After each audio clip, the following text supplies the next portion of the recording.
Hi, guys. Welcome to the Church Split. My name is Will. You guys know what we do here. We help you escape your church's echo chamber, learn to think critically, and of course, challenge the status quo, which always needs challenging.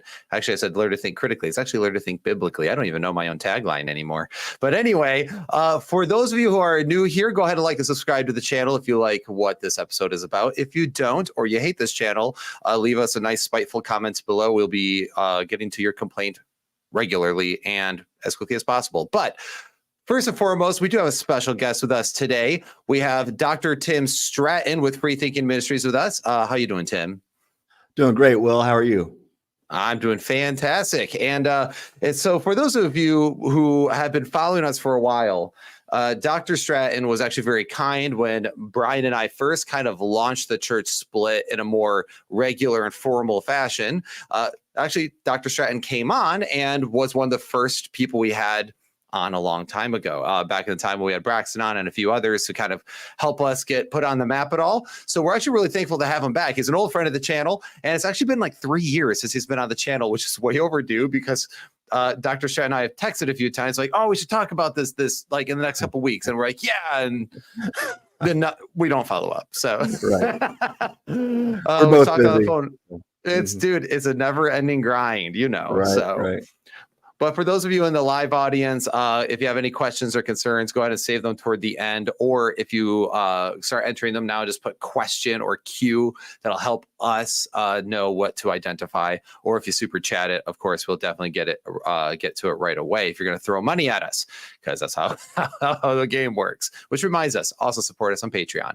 But if you haven't already, go check out Freethinking Ministries. If you like things of like what we do here, if you like what Trinity Radio does, Freethinking Ministries is right up your alley. It's kind of along all that same vein. So we definitely want that. But Dr. Stratton has his own thing with this. But so first off, Tim, what have you been up to since the last time you were on? I mean, it's been about 3 years. So, I mean, have you done anything relatively interesting? Has there been anything that's come up? You've debated James White since, I know that. Yeah, I've had 3 debates in those 3 years. First one was with James White. That was quite the experience. I was really nervous and learned a lot through that experience. That was in Houston in front of a live audience, and the live audience who came there, they basically 99% of them came there for James White. So I had quite the experience dealing with a hostile crowd. But I loved it. It was so much fun. But I definitely was nervous. Made some rookie style. Let's call them style errors. I lost some style points, but I felt great as far as the content was concerned. And I keep pointing people to that debate. And I tell people to look at my opening speech, look at the arguments I gave, look at the biblical data I offered, and then see if James White ever interacted with my arguments or defeated my arguments. And I say, no, he didn't. So I feel good about that, but I look bad at times, but I'm used to that. I look bad right now, I'm sure. So, but then my next debate was with Chris Dayton. He's a dear friend and colleague at Trinity College of the Bible and Theological Seminary. And so that was a different kind of a thing because we don't just say, oh, we're brothers in Christ. Like we really care about each other. And so that was a different thing, and felt good about that debate. And then this last one was with Alex Malpass a couple of weeks ago. And he's an atheist out of England, a PhD philosopher. And that was on the free thinking argument. And love that one. Thought it went great. And again, I definitely wasn't perfect. I look back, I'm like, oh, I should have said this. I had another argument I failed to give, and I worded some things. I could have worded some things better, but off the top of your head in the heat of the battle, you're not perfect. But all in all, feel really good about that debate and think the free thinking argument stood strong by the end. So that, I've been doing that, been writing, I think last time I was on, I was promoting this book, Human Divine Knowledge and Mere Molinism. And, it's received a lot of praise and a lot of hate. And I actually love the hate that's come at it. And even some that's come upon me personally. I mean, I don't like that. It should be directed at the book, but I just can't believe that sometimes it spills over against the author. But the criticisms of the book are just really going to help make the second edition stronger. There's been some philosophers, some PhD philosophers out there who have pushed back against some of the things that I've said. And I'm like, oh, that's a good point. I should reword that. But, I still recommend the book with an asterisk, just saying, hey, it's the second edition's coming out. It's going to be a little more or a lot more philosophically precise. It's going to have a lot more content added to it, but I still stand behind the big ideas of that book. So, hopefully in the next couple of years, the second edition will be out. Been working on it. The 12th chapter has been gutted and replaced. It's already been rewritten. So I'm really looking forward to that coming out. And recently I even had a book, I got to take part in a book called Faith Examined. And this is, called Faith Examined, New Arguments for Persistent Questions. And these are essays in honor of Frank Turek. And I have a chapter in there. Eric Hernandez has a chapter in there. Lisa Childers has a chapter. A bunch of people are, there's 12 chapters, maybe more. Sean McDowell writes the foreword. Really good. But anyway, I've stayed really busy.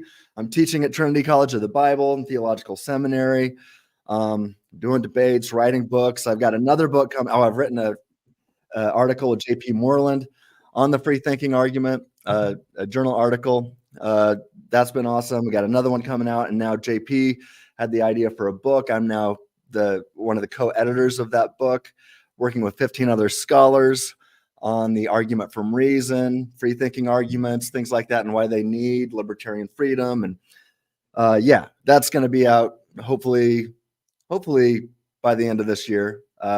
We'll see how things go. But man, been staying very busy and causing some waves. And I guess that's why I'm here with you today. So. Yeah, it's fantastic. It's great to be busy. It's great to keep that up. I like the fact that you're working on a second edition. When my book on the atonement gets released, I already told you, I was like, I pretty much plan to launch it, and I'll probably start working on a second edition right away. And some people don't understand that, like in the writing world, that's actually pretty normal. And that's mainly because as you gain feedback, you're like, ooh, I didn't clarify that as much, or I could. People do want me to expound on that point that I thought I could breeze over. Other parts might be like, oh, maybe I should. That was a good criticism. Maybe I should augment this. So that's great. I think it's awesome. I think that shows humility. I think that shows a desire to be as best as you can be. So anyway. And Nick Quint, I will send it to you when I'm done with my main manuscript. So I'll gladly send that to you. Because my job, what I'm trying to do is thread the needle between the academy and the guy who sits in the pew. And you'll be surprised how difficult of a work that can be. So trying to find a way to communicate actual important stuff to normal people, which I know we're talking about today a little bit. Yeah, that's what drives me. I mean, I got into academia through the back door. I didn't even really try to get there.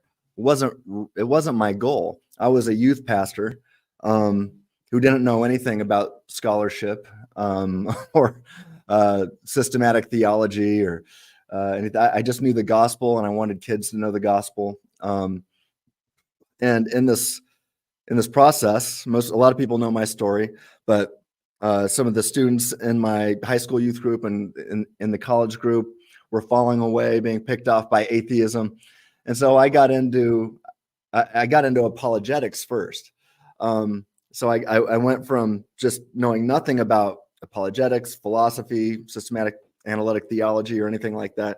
Just had a passion for Jesus, had a passion for the gospel, had a passion for evangelism, and got into apologetics because I saw the kids needed to know why Christianity was true. And I realized I needed to know why it was true myself. I didn't even know how to explain it. And so I started getting into apologetics, went and got a master's degree in that from Biola. That turned into, launching Free Thinking Ministries, where the goal at first was just to write popular level stuff.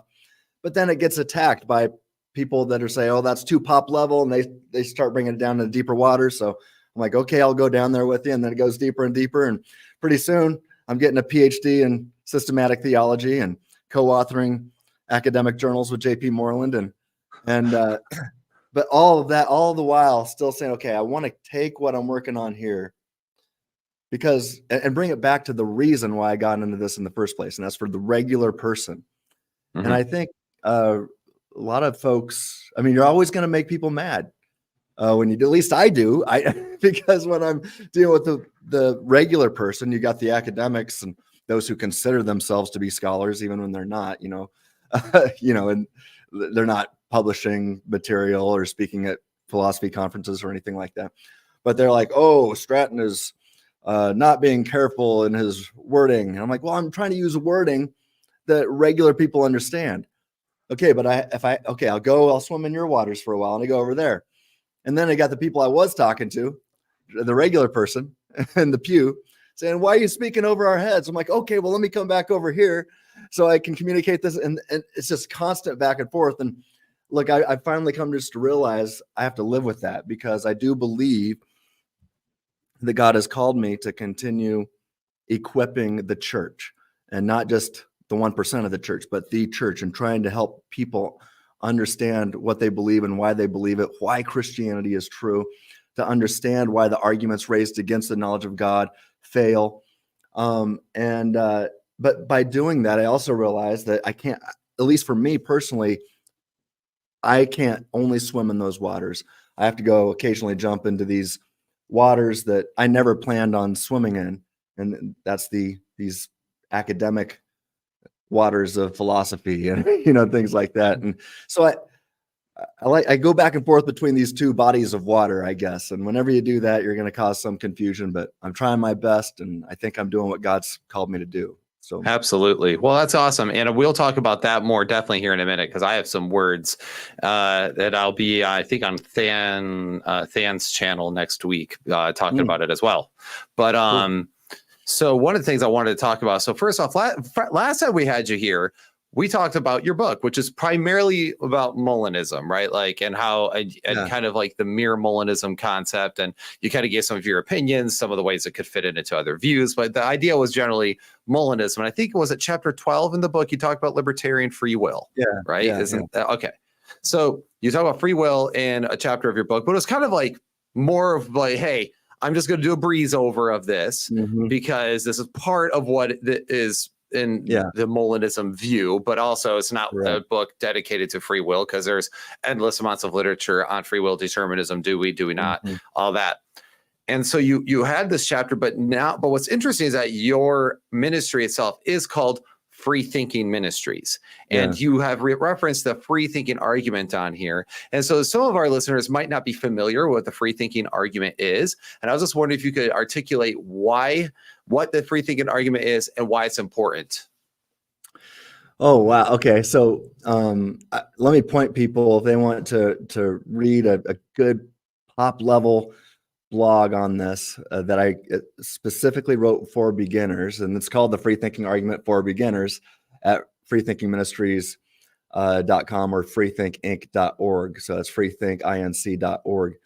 And but ultimately, if one denies that they are a libertarian free thinker that they ever have the ability to freely think, then that means they have to point to and tell me or explain what exactly. If they're not a free thinker, then that means that something or someone else is determining the entirety of their mental activity. So I said, okay, well, tell me what that is. When you're talking to the atheists, they're normally going to say, well, these past antecedent conditions, the laws and events of nature. And so I start to unpack that and I say, okay, well, then that's mindless stuff. You're telling me that mindless stuff that knows nothing about metaphysics and could care less if you know anything about metaphysics is determining the entirety of your mental activity, including all your thoughts and beliefs about metaphysics. Well, if that's the case, then you have reason to doubt your thoughts and beliefs about metaphysics, including, which would include that you believe naturalistic determinism is true or that you believe atheism is true. And so I'm raising a defeater, showing that the source of your beliefs, if you're going to say that you're not the source of at least some of your beliefs, that you're not the first, that you're not a first mover or a first thinker, then that means that something or someone else is the source of your thoughts and beliefs. Something or someone else is the source which is sufficient to necessitate the entirety of your mental activity, including everything you think and believe. If you're not the source, then you have to tell me what is. And then if we can show that that's an untrustworthy, unreliable source, then a defeater is raised against your metaphysical beliefs. And that's a big problem. So ultimately, this sets up the free thinking argument, which is related to the work that C.S. Lewis started in the 1940s, which is now known as the problem or the argument from reason. And as J.P. Moreland and I explained in our paper, I mean, I think that we showed why C.S. Lewis was right by unpacking a few more things. A lot of times the argument from reason, I think, is too quickly dismissed. I think C.S. Lewis was dead on, but just as I can often need to rephrase things or reword things to make it better, he had the same issues. But the concept that he had was right.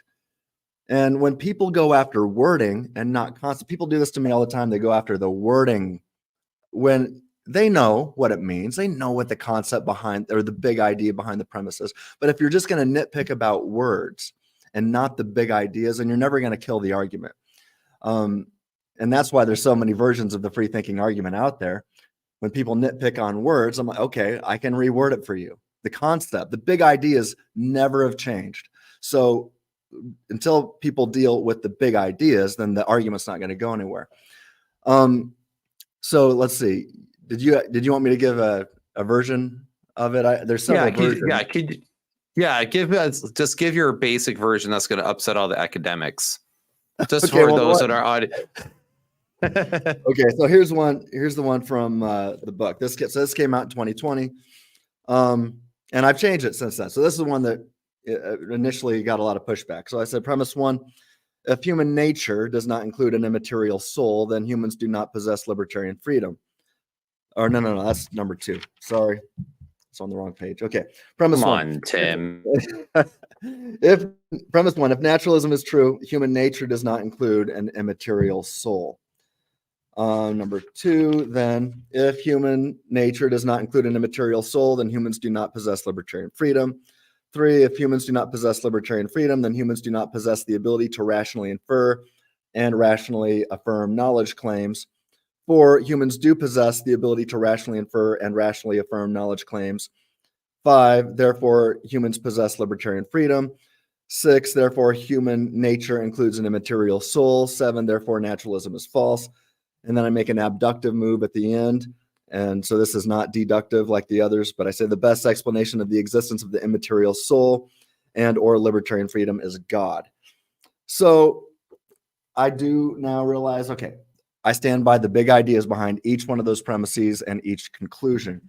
But I do agree, yeah, I could word some things better for the sake of clarity. So in the Faith Examined book that just came out, it's based on the argument that the updated argument that I offered with J.P. Moreland. And so now the editor of this book did say I should take the word robust out, but I'm going to put the word robust back in, and I do explain what I mean by that in here.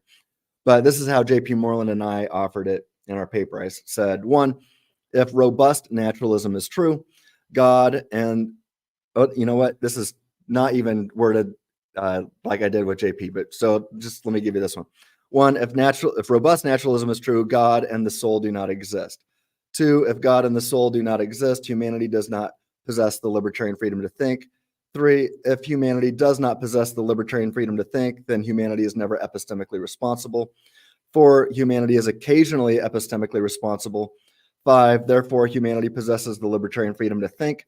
Six, therefore, God and the soul exist. Seven, therefore, naturalism and robust naturalism is false. And then eight, the best explanation of God, soul, and the libertarian freedom of humanity is the biblical account of reality. Now, I think that's a decent one. Now, the one I argue with, or that I offered with J.P. Moreland, we argue that if robust naturalism is true, then God or things like God do not exist. And so things like God, I typically take to mean immaterial thinking things with active causal power that are not determined by something or someone else, not determined by the laws and events of the natural universe, things like that. Now, we left, even though J.P. Moreland is one of the leading arguers for substance dualism and the soul in the world, we decided to leave room for the Christian physicalist, like my friend Chris Date, or even like Peter Van Inwagen. Van Inwagen is a leading defender of libertarian freedom. Chris Date opposes libertarian freedom, but they're both Christian physicalists. That is, they don't believe in the soul. But the way we worded the new argument still leaves room for the Christian physicalist because, I think I said something in the paper, like, if I'm just a physical thing that doesn't have a soul, but I'm still free to think, free from the laws and events of nature, free from being determined by mindless antecedent conditions, so that I can attain truth about ultimate reality. And then that seems more miraculous than a soul, even if I'm just a physical thing. Because how many other physical things are free from the laws and events of nature? So anyway, we worded it in that way to leave room for the Christian physicalist. Now, with that said, let me give you the latest version that I gave in my debate with Alex Malpass just a couple weeks ago. I tried to make it shorter and skip the first premise just to get us straight into naturalistic determinism, because I knew that he was a naturalist who's also a determinist. This debate was, the catalyst for our debate was the Ben Shapiro versus Alex O'Connor debate, which took place on the same platform a couple weeks before that, or maybe a month before that or so. And O'Connor was a naturalistic determinist. So I said, okay, let's just go straight into that. And so this one goes like this. Premise one: if naturalistic determinism is true, then human beings lack libertarian freedom. 2, if human beings lack libertarian freedom, then their rational processes are unreliable to attain truth about metaphysical matters. 3, human beings' rational processes are reliable to attain truth about metaphysical matters. 4, therefore, human beings have libertarian freedom. 5, therefore, naturalistic determinism is false. And man, I've got so many other arguments I could give. One that I was hoping to give in my debate with Malpass, but never got around to it. One that I've offered elsewhere, like to the Evangelical Philosophical Society. But yeah, I'll take a break. I'll give it back to you. It's your show after all. I don't mind. I asked the question. So, and Brian and I have regularly. Oh, I'm the same way. So this is going to be great. It'll be a 6-hour podcast.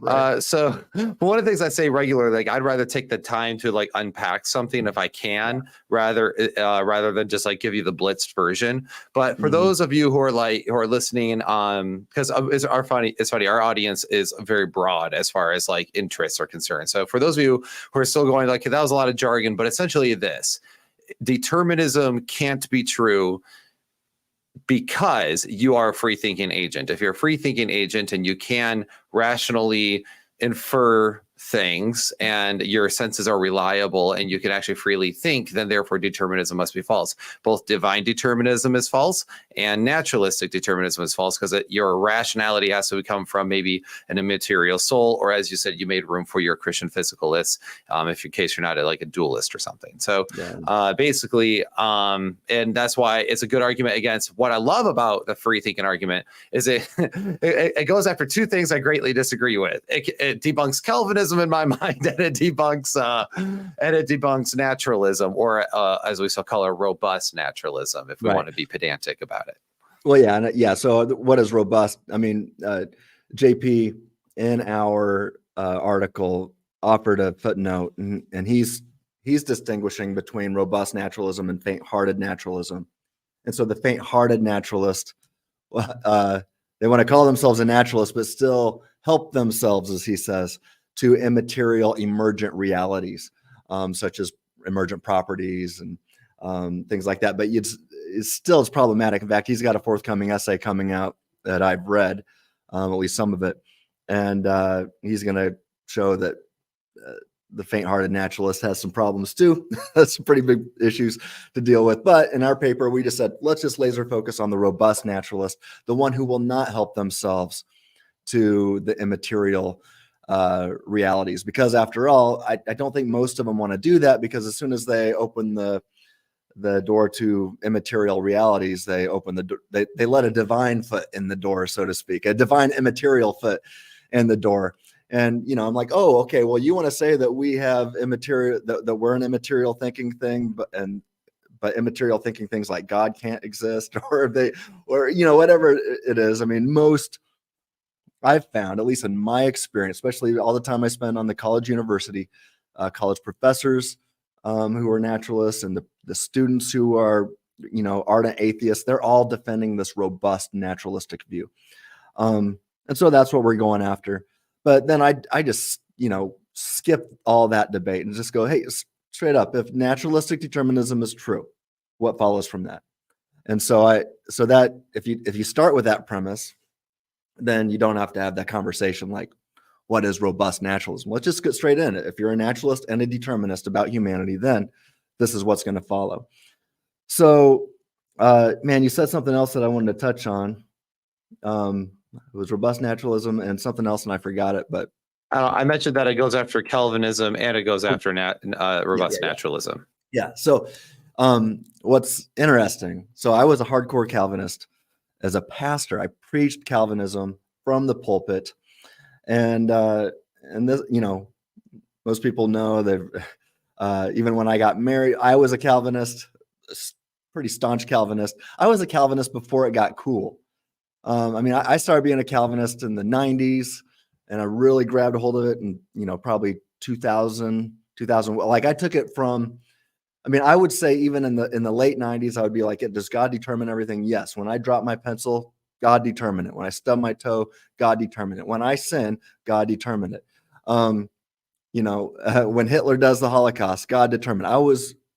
But I would still try to find room for, we're still responsible. Back then, I couldn't even explain why, because I didn't get into logic really until afterwards. But okay, so fast forward, it's probably it's 2000, between 2008 2010, that time period, and that's when I start getting into apologetics, because I realize my students need it. And getting into systematic theology, we have to make sense. We have to have the coherence of Christian theism. Now, what I've learned is the right term, to use. And so I start getting into the stuff then.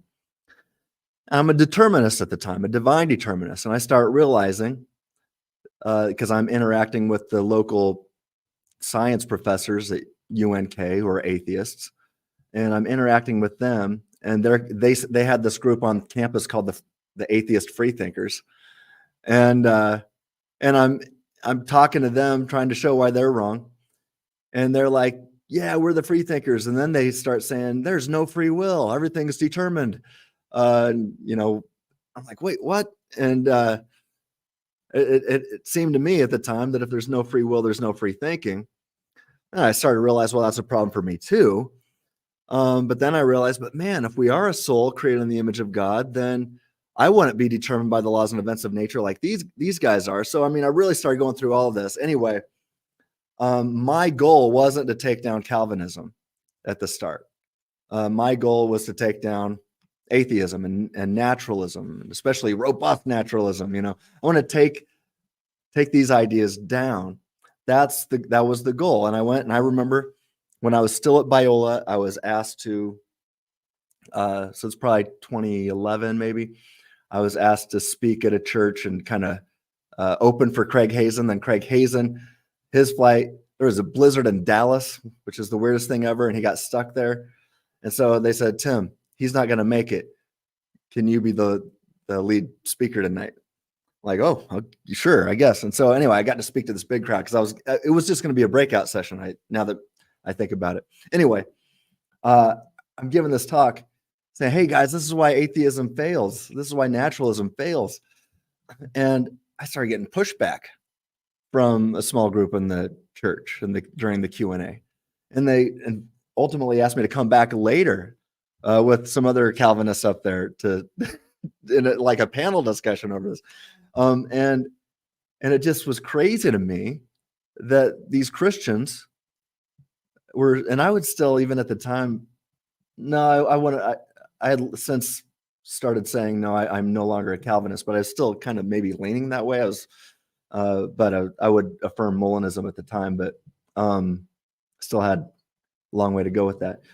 But I couldn't believe that I was getting attacked by Calvinists, my former friends, or I still thought were friends. Then I spoke at another event. Same thing happened. And I realized that really they didn't like it when I reached that deductive conclusion, therefore libertarian freedom exists. I'm like, no, it doesn't. No, it doesn't. I'm like, guys, this defeats atheism. This defeats naturalism. We don't care. And like, so then I started realizing, well, gosh, I can just tweak this argument just a little bit and show why divine determinism that I used to hold to and that these Calvinists are holding is false. And so when I started doing that, people lost their ever-loving minds. And, it's just, even when I went to work on my PhD, I initially was not in the theology department. I initially was accepted into the philosophy department, and I was going to go after atheistic naturalism primarily. But I kept getting attacked by Christians, kept getting attacked by Calvinists and divine determinists. And so in talking to my supervisors, I was like, maybe I should just try to show how Molinism, because it was at a Reformed university, and started talking to them about maybe a good thing to do is to show how Molinism is compatible with Reformed theology. And what's funny is what the guy that started out as my supervisor said, no, I won't do that. Another guy said, hey, I will. He was in the theology department. He says, I'll take that on. He goes, but you'll have to come to the theology department. And I'm like, all right, I think I'll do that because I'm getting attacked too much by Christians. And so I say, look, Christians, Calvinists, divine determinists, if you don't want me to keep doing all this stuff, showing why divine determinism is false, then stop attacking me. I want to go after atheistic, robust naturalism. That's my primary goal and passion, but keep dragging me into these other waters. And I'm like, all right, I'll have that debate too. I'll have that discussion there as well. So anyway, if it weren't for Christians, I wouldn't be arguing with Christians. So it kind of helped. I mean, I think it helped kind of sharpen you a little bit, because learning how to debate on both sides is actually really important, right? And then on top of that, like, because you use James White has told you to repent of using this argument, but you've used it, calling the deity of deception argument, right? So if God determines you to have false theological beliefs, then he has deceived you into basically holding false theological beliefs. So A squared, B squared equals C squared. Therefore, he's a deity of deception because he gave you beliefs about himself that are untrue. So he deceived you.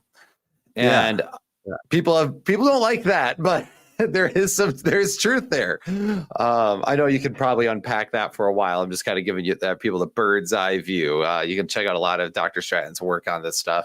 And kind of like with me, when it comes to this, like, that's why I thought it was an effective argument, because it attacks what I think it reveals the problem with bad theology. And I would argue that Calvinism is bad theology. And I know people can get upset with me, but they already know that if you're a normal member of the church split, I think Calvinism is a bad theology. I don't dislike Calvinists, though. I just don't think it's a good framework. But it also exposes, I still think they're saved. But a lot of people put words in my mouth and saying, you're saying what? So what you're saying is that Calvinists aren't saved. And no, I have never said that. In fact, I have said the opposite. But people love to put words in my mouth and attack straw men. But no, I love Calvinists, and I think they're my brothers in Christ and that they're saved. But I still think it's bad theology. It's wrong. But guess what? You guys think that about me, right? And I don't think you're doubting my salvation. So let's just keep moving forward. We need each other to sharpen each other like iron. And what I say is, let's stop attacking each other, but let's attack the arguments. That's how iron sharpens iron. But what I'm really frustrated about is there's so much attack on the person. And when somebody is devoting their life to taking a person down, an arguer down, and not their argument, then I'll just say this: you have crossed the line and you are in sin. You are sinning, right? And you need to rethink some things. But anyway, what were you going to say? Yeah, no, yeah, absolutely. So I just thought that these things were helpful. So any of our normal listeners who love apologetics, I would definitely recommend checking out his article, JP Moreland, checking out some of his other articles. He did a recent article just called, I think like Free Thinking Argument for Beginners or something like that. Yeah. And so go check all those out. It'll help you. It's helped me even just in having conversations with non-believers in my personal ministry, where I can just sit down and talk to somebody. And I have heard that, well, the problem is that you're indoctrinated. You grew up in the church. I've become a free thinker. And I hear that all the time. Atheists say that they're a free thinker. And I'm like, oh, it will be like, hold up. Yeah. And even because a lot of them love like Sam Harris. And I love pointing out that Dr. Sam Harris even wrote a book, The Illusion of the Will. So I think his book was called Free Will. And in that book, he talks about how we don't have free will. Okay. Right? Yeah. Did he write one called The Illusion of the Will? I thought it was Illusion of the Will. I can fact check the one I'm that. familiar with and that I've quoted quite a bit is just called Free Will. And in it, he's clear that we're not free thinkers. He says thoughts and intentions arise from prior conditions over which we are unaware and over which we have no control. We are not responsible for basically what comes up into our head. Not a direct. You are correct. Yeah, you are correct. It is just free will, but he talks about the illusion of the will. Okay. Yeah. Right. All right. Cool. I had to fact check that for a minute. All right. So then, so kind of with that said, I think the free thinking argument is valid, and you can tweak it to however you might want to use it. But as a if you're not a non-determinist and you believe in free will, it's a good argument. You can tweak it however you want it.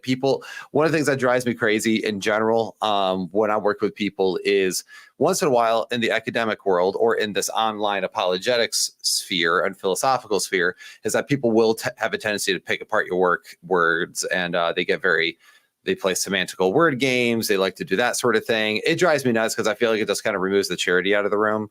And instead of just understanding me where I'm at and you understand what I'm saying, if I'm communicating to you effectively, you know what I'm saying. You can say, well, I think a more accurate way would probably be say this, but I see what you're saying. Like you could at least acknowledge that you get my point.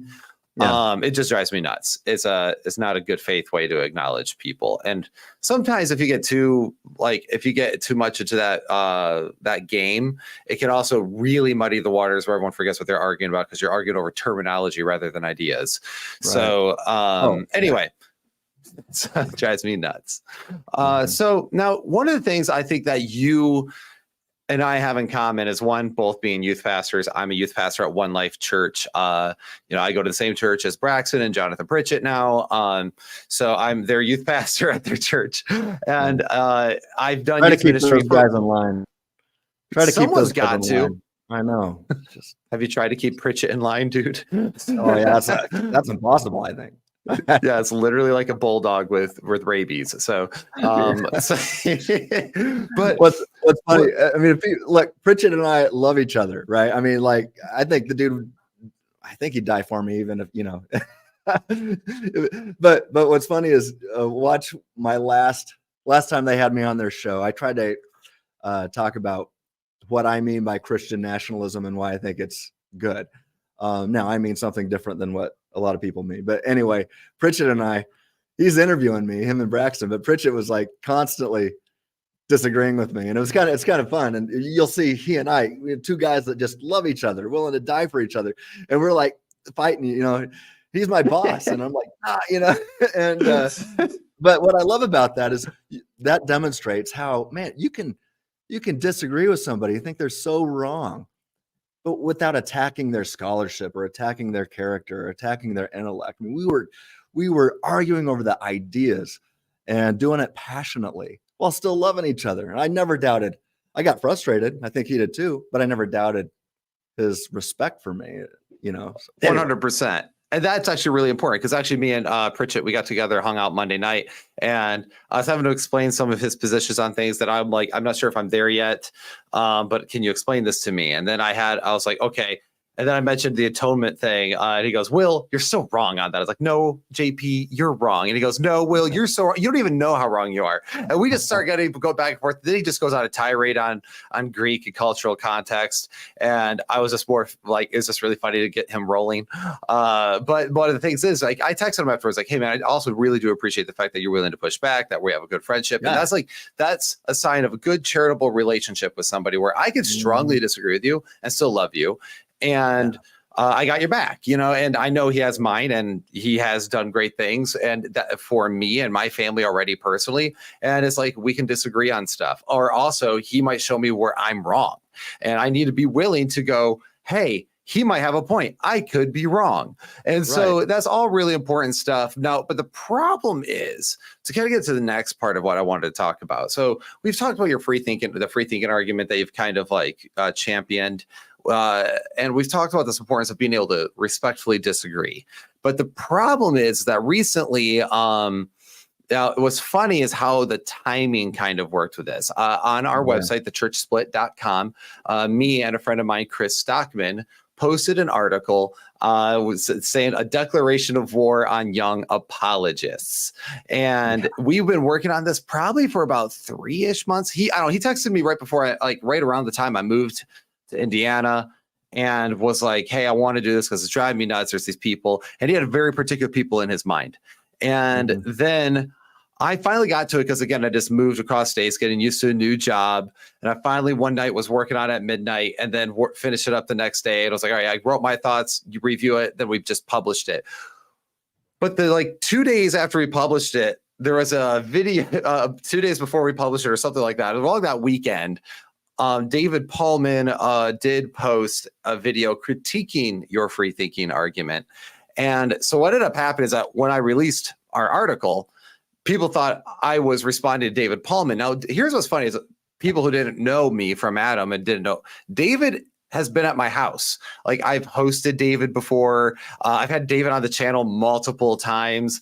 Whenever I find him being insufferable, I send him a very rude text, and him and I just banter back and forth with that. I mean, it's one of those things where I'm like, no, it's not like I'm attacking anyone in particular, but I wanted to make sure we talked about it a little, like, not necessarily David Paulman's response to you, but I just know that David, that one video is just one of the many series of videos and responses that have been responded to your argument and to other apologists like Frank Turek. Like, we even had I don't know if he's still in here, but we had Spartan Theology earlier in this episode. Let's see if there it is. When you said that you posted that book in honor of Frank Turek, and he said in honor of Frank Turek, LOL, and he's kind of scoffing at it. And that's kind of what we're talking about, is this attitude of, I'm going to scoff at people who are making arguments that I don't think are as effective or I don't really like. And what this really comes down to for me is that and the reason why we posted the article is because there's a real issue with people who are more academic, who really want to go after what I would call popular level apologists, or even people who you might just disagree. Like, I think David isn't like, he doesn't look at you, at least I hope he doesn't look at you as just a standard popular apologist. I think you have, like you said, he does see me that way. Okay. All right. It seems to me that he does. Okay. Some of the things I mean, it's very possible. I don't know. But my point is here is like, because you've done both, you talked about how you tread both waters. And as somebody who does similar work, where I'm constantly like over here and like reading philosophical academic books or whatever, and then I have to bring over here to normal people. I always try to think of the normal person, and the snobs can pick me apart all they want. I don't really care. So, but the point is I want to talk a little bit about the importance of popular apologetics and why people kind of need to cool their jets on this whole thing, and why popular apologetics is important. Because even though you're an academic, I mean, you are. Anyone who says otherwise is fooling themselves. When someone has a PhD, a DRS, a THD, whatever, we can call them an academic. Whether you agree with them or not is the big thing, right? So you're an academic, whether you like it or not, even though you're literally the coolest academic I know, because, youth pastor, done like MMA, you live everyone's best life, so you're cool. Yeah, at least I know if you lose the argument, you can win the fight. You know what I'm saying? So give him the chair. Yeah. So yeah, somebody was saying No, I was just going Go to ahead. say that somebody on Facebook or something was saying, Tim, you can't be publishing academic articles and be a country rock star and compete in three gun and be an MMA fighter and coach and be married to a supermodel. Yeah, I am. So that's just kind of funny stuff. But yeah, I do like to. I think a lot of these things, trying to be involved in regular everyday things or, where real people are. I find that, the fact that I play bass in a country rock band lets me have a platform to do ministry that is so cool. Every night that we play, the lead singer talks about how his bass player is a theologian and he would love to answer any of your tough questions about God after the show. And the place, just so many people come up to me and usually I have questions on the problem of evil, something related to that, or, I just love going where real people are and doing ministry there and trying to take the big ideas, that I've been writing about with JP Moreland and bringing it to them, trying to rephrase things so they can get it. And just that's what drives me. But what's Trinity Radio saying here, Dr. Stratton? He said Dr. Stratton was awesome in his recent debate. Proud to have him on at Trinity College and Seminary. And I'll just say, Pritchett, he said that you won and dominated your recent debate. So he gave you some major compliments. Hey, there we go. Dr. Stratton was awesome. Hey, thanks for the super chat there. I'm guessing that's Braxton. I think he's normally the one behind the Trinity Radio. So thanks, Braxton, for the $10, bro.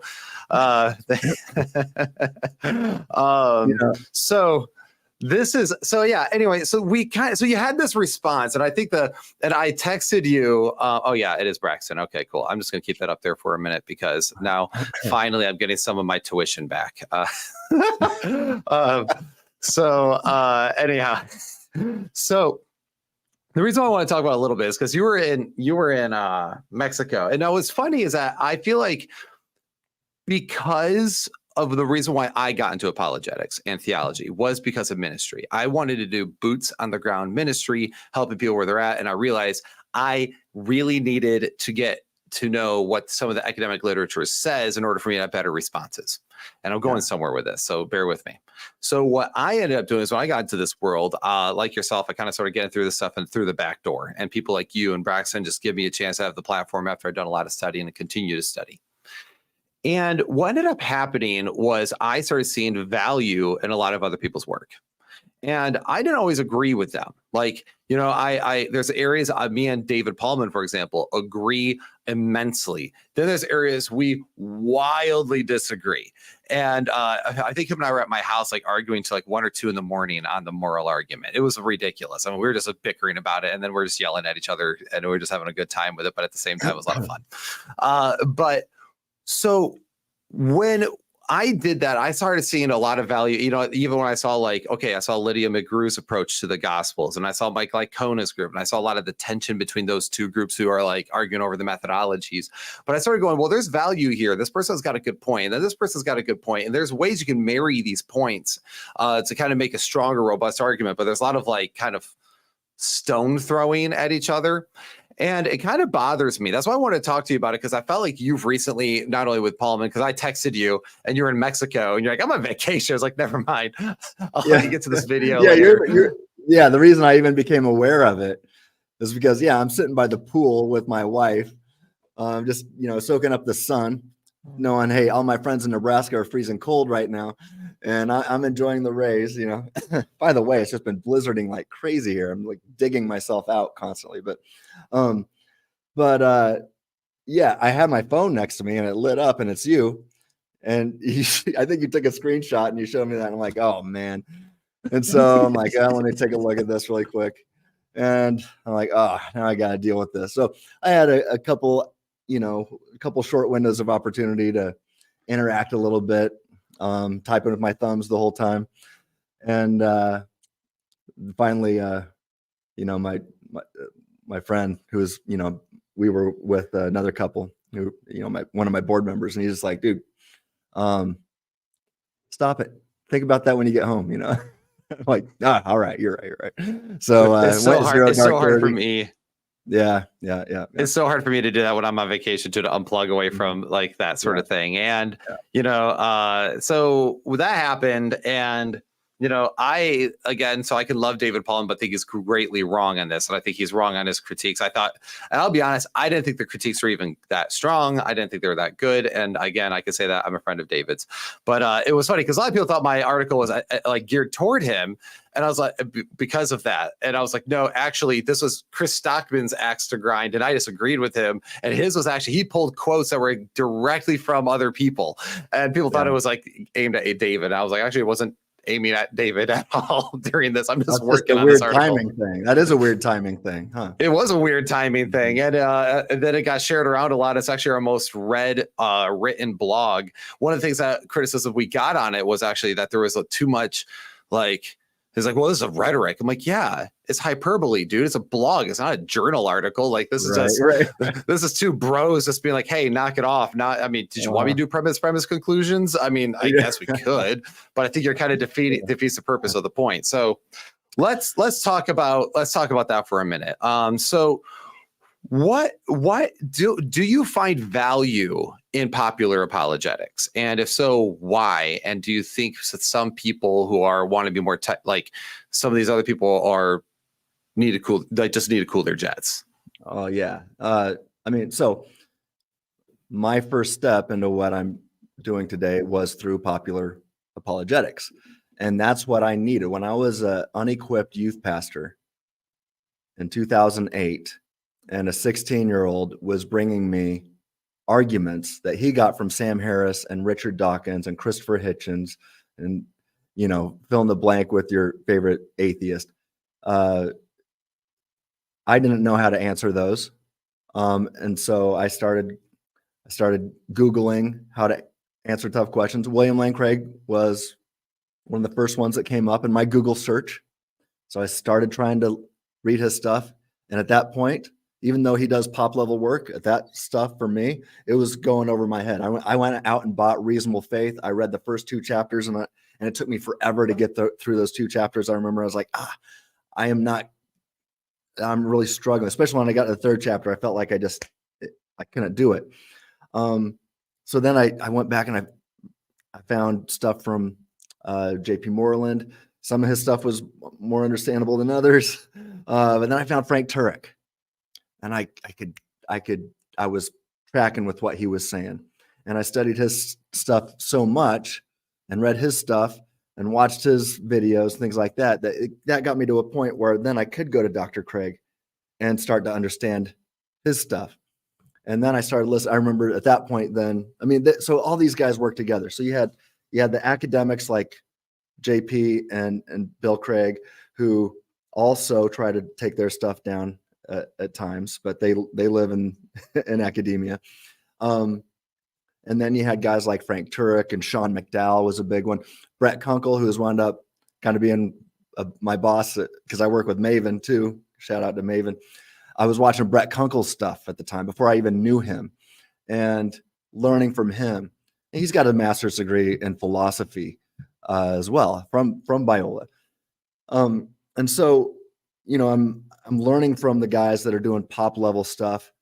And then what they were doing for me, they were equipping me. They were like, doing the 101 stuff.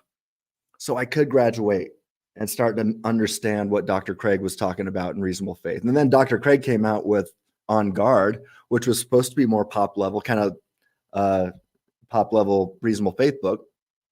And I remember at that point, I flew through it. I'm like, I get it. I get everything here. And so, man, God uses both, but you can't start out with Richard Swinburne. You can't start out. I can't even start out. Yeah. So we've got to have the popularizers. It's one reason why I love working with Tim Fox. Timothy Fox, he's, he co-authored the study guide to Mere Molinism with me. And we've started laying out the, we've planned out a book that we're going to write together that is going to be pop level, because we want to really equip the people in the pews. and not just have debates with people who take philosophy seriously on Facebook. But let me read to you the first footnote of the chapter I wrote in this book, Faith Examined: New Arguments for Persistent Questions, Essays in honor of Dr. Frank Turek. It's going to be hard for me to read because I don't have my glasses with me. But let's see if I can do it here. Footnote number 1. A note of thanks is owed. You know, it's bad when you're like doing this so you can read it. I used to, a couple of years ago, I could just read it like this. Now it's just a blur. But okay, if I do that. A note of thanks is owed to Dr. Frank Turek for his commitment to apologetics and systematic theology. As an unequipped youth pastor, suddenly confronted with a wave of atheism crashing upon my youth group in 2008, Turek's work was some of the first apologetics material I found on the internet. At the time, I often found the work of Craig and Moreland, for example, to be too difficult for my uninitiated mind to grasp. Frank Turek, however, has a gift for taking the material scholars discuss and translating it, making it accessible for beginners, and prepared me for academia. Indeed, Frank Turek opened the door for me to a larger world in which I eventually earned a PhD in theology. Since those early days, my journey into apologetics, Frank Turek has taken me under his wing and helped me in both my ministry and in my personal life. I am indebted to Frank Turek and his ministry and am thankful for his friendship. So, yeah, we can't, I think your words, cannibalize the popularizers. We're a body of Christ. We need people playing different roles. And if you don't realize that, then that means that you are immature and not ready for ministry in the first place. The body of Christ, everybody plays a different role. You've got to use war and military language. You got people on the front lines. You've got then the people that are delivering the ammo and the weapons and the food to the front lines. You've got then the people that are cooking the food and making the ammo and making doing what it takes to get the stuff there forming to the people that are going to deliver it. You've got the generals, you've got the privates, you got everybody in between. And you can't all be a 5-star general, right? And if you don't realize that, then that exposes your immaturity. And you need to probably back off and grow up a little bit before you get into this game. I agree. And that's actually one of the things that drives me personally up the wall is the fact that, I am not known to have a lot of subtlety. I speak kind of what I think, and I'm not, it drives I think my wife crazy sometimes because she's like a way more like behind the scenes person. I'm always find my way in the front scenes, and it's not like I even actively seek it out. It just kind of happens. And but one of the things I have that. And then when I was at a church, the church I was at previously, when I was a teaching elder, there was a lot of this weird thing where suddenly my skill set was looked down upon by certain people because they didn't like it. They thought it was bringing too much contention to the church because I was like, well, we're going to talk about these issues. But at the same time, though, I was like, I had to be careful myself because there's a few times I was frustrated and I was just like, why don't these people understand the importance of what I'm doing? And then I had to realize well, that's just because their gifting is different. Yeah. And they play a different role in this church than I do. Mm-hmm. And I just need them to, and I eventually, just talk to some people. I was like, I'm not asking you to understand it. I'm not asking you to get my passion. I just need you to understand that it's necessary and that there's a role for me here. And it really helped. And there is an immaturity aspect there when people don't respect people's work, because people like Frank Turek, same with me. I love when you said that, because when I was talking to some of these people, they're like, no, Bill Craig has got very accessible, popular level stuff. I'm like, I've told people, if you start with On Guard, you will still be confused, because what he does isn't a great book. It's a great book once you're familiar with some of the concepts. But all his books start off kind of technical. And all the chapters in that book start off technical, and then he simplifies. Starts technical, then he simplifies. And if you're new, that can be very challenging. Mm-hmm. I've heard other people say they should go to Joshua Rasmussen's book, How Reason Can Lead to God. Yeah. And I'm familiar with the stuff, and it's a great book. But at the same time, I was like, only certain people will be able to pick this up and read it and understand the concepts he's talking about. So whether you like it or not, Dr. Turek knows what he's doing because he's a good communicator. Now, do I always agree with him? No, but I'm not going to always agree with anybody. Me either. Yeah. No. I don't always agree with Dr. Craig or even JP Moreland. JP and I had some stuff that stuff that he added to the paper. I was like, don't know if I agree with that, but very minimal things. But Dr. Craig and JP did Philosophical Foundations for a Christian Worldview, and they still to this day disagree on the abstract object topic. So you're not always going to agree. There's nobody that I can think of that I agree with across the board. But you do have to find the folks that you're like, yeah, okay, I agree with you most of the time. I even look at when I disagree with James White and John Piper on a whole bunch of stuff. But when they get things right, I sing their praises. And I've shared Dr. White's videos before. I'm like, hey, guys, I put it on Facebook one time when I saw him speaking to a judge or somebody on abortion issues. And I was like, whoa, he hit it out of the park, right? There's going to be folks that I agree with most of the time, but disagree with some of the things, and people that I disagree with on a lot of things, but find things I do agree with. One thing you'll never find from me, and if you ever see this from me, hold me accountable. I will never go after a person. I've never gone after and tried to end James White's ministry or John Piper's. I'm so thankful. What is it in Philippians where Paul's talking about people preaching with bad motives or something like that? He's like, hey, but I praise God they're doing it anyway. I praise God for James White. I think he gets some things really wrong that are important, and I think he reaches some dangerous conclusions. But I look at what he's doing overall great stuff. Praise God for James White. Praise God for John Piper. If it wasn't for John Piper, I wouldn't be married today, because I read his book as a Calvinist called Don't Waste Your Life. One of the chapters was called To Risk is Right. And I was like a disciple of John Piper at the time, and I see this beautiful girl that's way out of my league, and I was like, I got to take that risk. To risk is right. John Piper said it. I'm going to ask this girl to go out on a date. Next thing I know, we're married, right? So praise God for John Piper, right? Even though I think he gets some things horribly wrong, you'll never see me trying to cancel somebody. Paul wouldn't do it, even to the people that were preaching with wrong motives. He's like, hey, you want to cancel these guys? No, I praise God for them, even if they've got wrong motives. Don't cancel the person. Go after what they're saying. Go after their arguments. When James White gets something wrong, I'm going to tell people why it's wrong, right? But don't go after the person. You've never seen me. James White doesn't even have a PhD. Now, he is working on one from the same place that I graduated from. But he is a doctor. He does have a doctorate. You've never seen me say, oh, well, he must be a really rotten person deep down on the inside. I know his true character. No, I'm not going to do that.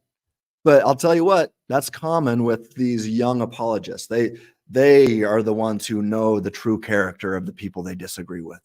And they've got to cancel these people because they're really dangerous for the world, Well, who made them the arbiters, first of all? And it's read scripture. What would Paul do here? Well, I mean, there's also like a wisdom to it too, which is like there's friendly fire, right? And I mean, we're the church split. We stir the pot. I mean, I'm fine with that. Stir the pot, yeah, but don't attack people's character, scholarship, intellect. Go after the argument and love the person. And then also to that point, though, there's this whole when you're expecting popular apologists or people who are just trying to communicate on YouTube to a general audience to be as technical as possible all the time and always be in the deep well of academia. Look, that's valid. I will never say academia is bad. But the problem is with that is my goal in this ministry and my public ministry or my ministry here at this church is that to reach people. So if my methodology of being super, super, super, super deep and technical isn't as effective with reaching people, then I'm going to change my methodology. So one of the reasons why I think popularizers are important as well is because they are good communicators. Yeah. Most of the people I know who are extremely academic actually struggle at being a very good communicator. Now, they might speak very technically, and they think that's good communication. But good communication is more than speaking technically. It's speaking engaging. It's speaking with clarity that a normal person or an academic can listen to and understand what you're trying to say. Yeah. There is a needle that needs to be threaded there. And I'm thankful that, honestly, I was a pastor kind of before I got into that, because I could see myself easily being one of those guys who would critique. I know that would be my nature. And I'm glad I was a pastor beforehand, where I had to deal with a lot of like people from different levels of life in general, and also having to preach every week. And there'd be certain weeks I'd hear, Pastor Will, I heard you were trying, I didn't understand what you're trying to say there, and understanding how that works. So wait, what did you say, Nick? You love my ability to speak and communicate, Pastor Theologian. Yes, I know. I do know, but that is actually, and that's also kind of my hunch. And I can't say this with every single person, because and I'm not saying this like with David Paulman or whatever, because I know he's involved where he's at. But one of the things is like a lot of these people, I think, that are that way, that critique popular apologists and do a lot of this stuff, are actually not as involved in boots on the ground ministry. They're just not. A lot of people I know who critique, you don't teach a Bible study class. You do not teach to the average person. Because I think of there's some families. There's a guy I talked to, Steve, I won't say his last name, but he texts me, and he has like 6 kids. And he works a job. And he's like, I'd love to read the stuff, but I don't have time. And I'm like, yeah, because you're first called to be a father, right? And so, but when you're sitting there like, oh, you know what, Will, you shouldn't speak that simply. You are overly simplifying a situation. And it's like, so people who have 6 kids and are running around working 50 hours a week as well, and trying to serve in the church, they don't deserve to be treated with dignity and respect and communicated to on some of this information. Yeah. Is it only a thing for people in ivory towers? These are the things that bother me. Yeah. Me too. You talk about, so my mom was a Spanish teacher forever, and she, the first kind of Spanish she learned was like the Spanish that would be taught at universities in Spain, right? So the academic Spanish and from Spain, right? But then she learned, when she went to Mexico to do mission trips down there, it's a completely different kind of Spanish. And so she also learned street language in Mexico. Now, if she went down to Mexico to try to do ministry and would use the academic Spanish from Spain, she's not going to communicate to very many people. So she had to learn how to speak street Mexican Spanish. And she did. And so when she, she's retired now, but when she was teaching, she would teach both versions. Like, this is the technically accurate way to speak Spanish. This is how they speak in real life, right? So it's that kind of thing. And apologetics and theology is the same kind of thing. There's technical language. That's why when I co-author academic journals, since I did get into this through the back door, I always try to co-author with a PhD philosopher who went through the front door and has been there for a while, because I am so used to speaking street level that if I'm going to publish an academic journal article, I want to co-author. And so far, that's what I've done. I've got multiple, I don't know how many now, 4 maybe, and each one's been co-authored. And although I've written most of them, right? Most of the writing, I've at least probably 2/3 of each one has been written by me, but it's been tweaked and gone through the process of a lot of, I'll say, can you help me depopularize this? So yeah, that's just the world I live in. I try to go back and forth and be a good communicator on both ends. And that's why I also try to take my ideas to conferences. I just, today I'm applying to go speak at another philosophy conference. So I take these, I want to advance these ideas by PhD philosophers who live in those ivory towers and have them push back. I've been doing this for a few years now. And then I also go and talk to the real person in the street, and I lead these Maven trips with teenagers, 4 to 5 weeks a year with 4 to 5 different groups a year. And we take them to Salt Lake City, or we take them to Boulder, Colorado, or we take them to Santa Cruz, California, take them to New York City and Washington, D.C. and Northern Arizona, where the new age stuff is big. What I find so much joy in is equipping the teenagers to know how to even interact with academics who are going to come after their faith. So when they go to college and their professors, we pay atheists, some well-known atheists, some academic atheists, some popularizer atheists. We from Ben Watkins to Aaron Rizzieri to our good friend Richard Suttles, known as the Faithiest Atheist. We pay these guys to come in. I'd call Richard a popularizer when it comes to atheism, but he's a smart guy. I mean, you should hear the conversations we have behind, when the cameras aren't rolling, right? I mean, the dude works for Homeland Security or something like that, Department of Defense, one of the two. I mean, you got to be smart to have that job. And he saves our lives like every day. Then we bring in Ben Watkins, who is a deep thinker. Then Aaron Rizzieri, who's a PhD philosopher. And we pay these guys to then interact with the students, but we're equipping the students with what probably a lot of folks would call pop level, but then we expose them to guys like Aaron Rizzieri, but you need both. So anyway, I love to work with the teenagers. I love to work with I run every week. I teach something in my hometown called Art and Apologetics at a local art studio.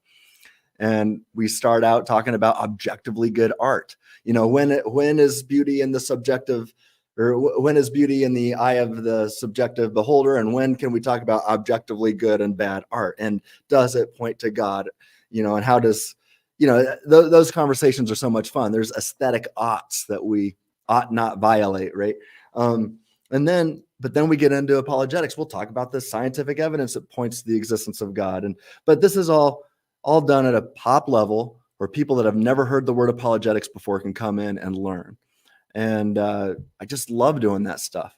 And then I love saying, okay, guys, I'm going to go dive back into these academic waters for a while and do that too. So I try to do both, and I'm definitely not perfect at both, but I try to swim in both waters. But I would say this: if you got somebody that only considers them to be the elite academic, and you find this a lot with people who are technically not academics, right? They don't have letters behind their names, but they want to consider themselves as the best, deepest thinkers in the world.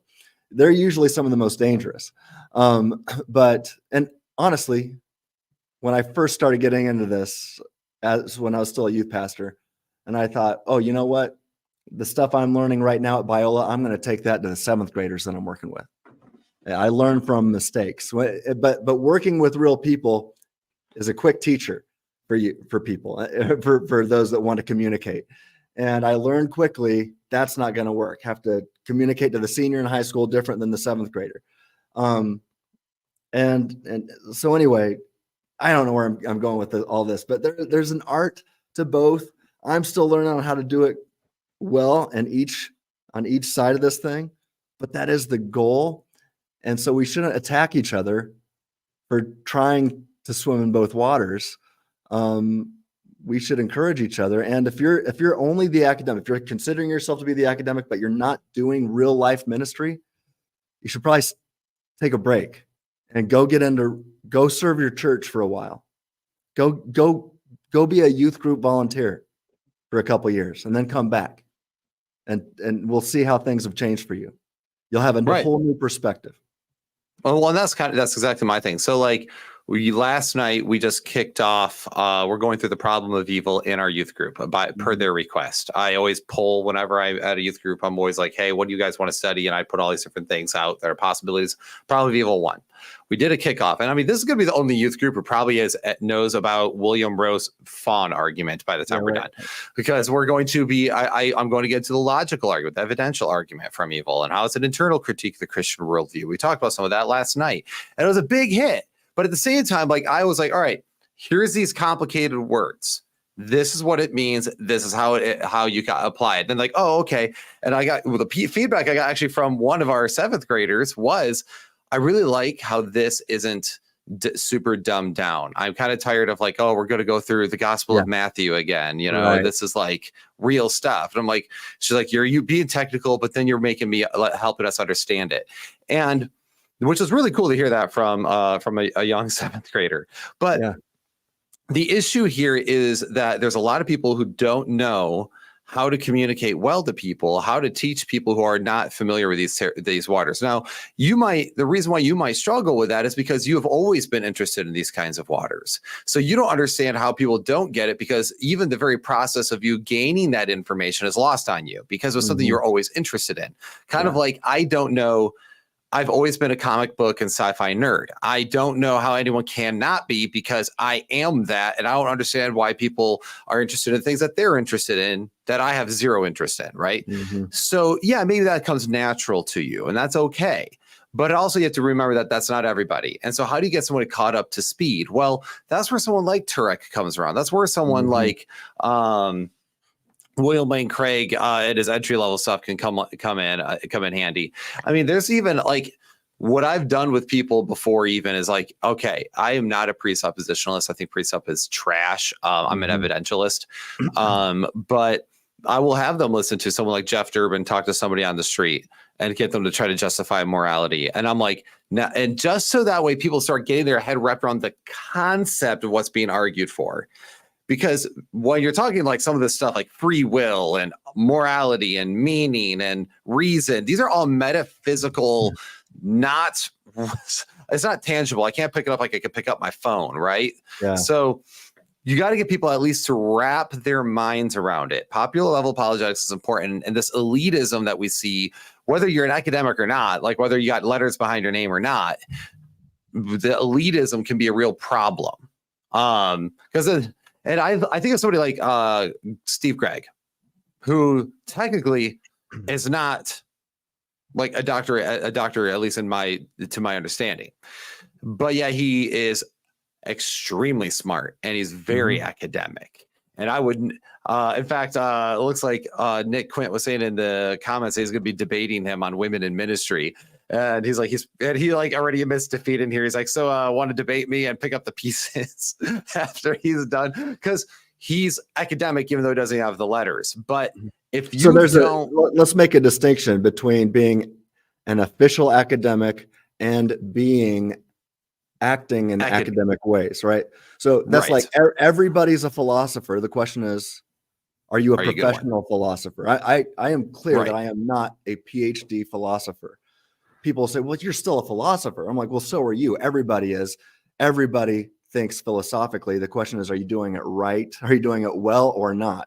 Right. But I am not a professional philosopher.